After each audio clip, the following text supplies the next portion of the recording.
Второ летописи, 25 глава. Амасия бе 25 годишен, когато се възцари и царува 29 години в Ерусалим. И името на майка му бе Йодана от Ерусалим. Той върши това, което бе право пред Господа, но не с цяло сърце. А като се утвърди царството му, той омъртви слугите си, които бяха убили баща му, царя.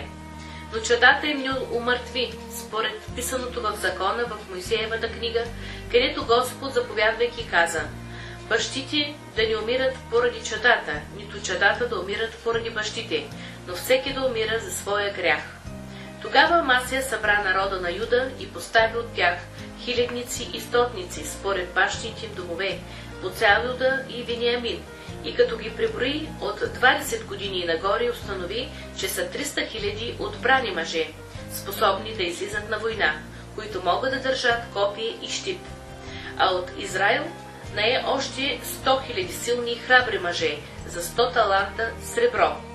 Но дойде един Божий човек при него и каза: царю, да не тръгва с тебе Израилевата войска, защото Господ не е с Израил, не е с никой от ефремците. Но ако си решил да идиш, действай храбро в битката, иначе Бог ще те събори пред неприятеля, защото Бог има сила да помага и да сваля. А Амасия рече на Божия човек: но какво да направим с 100 таланта, които дадох на Израилевата войска? А Божия човек отговори: Господ може да ти даде много повече от това. Тогава Амасия отдели войските, които бяха дошли при него от Ефрем, за да се върнат у дома си, по която причина гневът им пламна силно против Юда и се върнаха у дома си твърди, разярени. А Амасия се удързости, изведе войската си и отиде в долината на Султа, да порази 10 000 от Сировите потомци. А други 10 000 юдеи плениха живи и като ги закараха на върха на скалата, хвърлиха ги долу от върха на скалата, така че всички се смазаха. Но мъжете от войската, които Амасия върна назад, за да не идат с него на бой, нападнаха юдовите градове от Самария до Виторон и поразиха от тях 3000 души и взеха много плячка. А Амасия, като се върна от поражението на едомците, донесе боговете на Сировите потомци и ги постави богове за себе си, кланяше се пред тях и им кадеше тамян.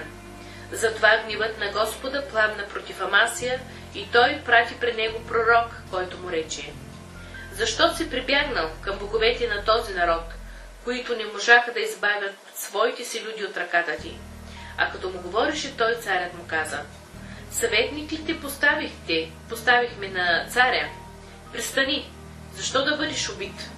И пророкът престана, като рече: зная, че Бог е решил да те изтреби, понеже ти стори това и не послуша моя съвет. Тогава юдовият цар Амасия, като се съветва, прати до Израилевия цар Йоас, сина на Йоахаз, Иовият син, да кажат: ела да се погледнем един друг в лице. А Израилевият цар Йоас прати до юдовия цар Амасия да рекат: ливанският трън пратил до ливанският кедър да кажат: дай дъщеря си на сина ми за жена. Но един звяр, който бил в Ливан, минал и стъпкал тръна. Ти казваш: ето поразих Едом, и сърцето ти се надигна, за да се хвалиш. Седи сега у дома си, защо да се заплиташ в своя вреда, та да паднеш ти и Юда с тебе. Но Амасия ни послуша, защото от Бога бе това, за да ги предаде в ръката на неприятелите, понеже бяха прибягнали към едомските богове.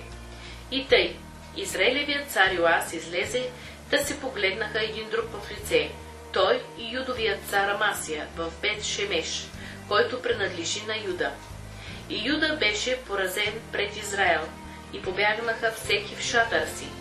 И Израилевият цар Йоас хвана в Бет Шемеш юдовият цар Амасия, сина на Йоас, Йоахазовия син, и го доведе в Ерусалим, и събори 400 лахти от Иерусалимската стена, от Ефремовата порта до портата на ъгъла, И като взе всичкото сребро и злато и всичките съдове, които се намираха в Божия дом при Овид-Едом, и съкровищата на царския дом и заложници, се върна в Самария.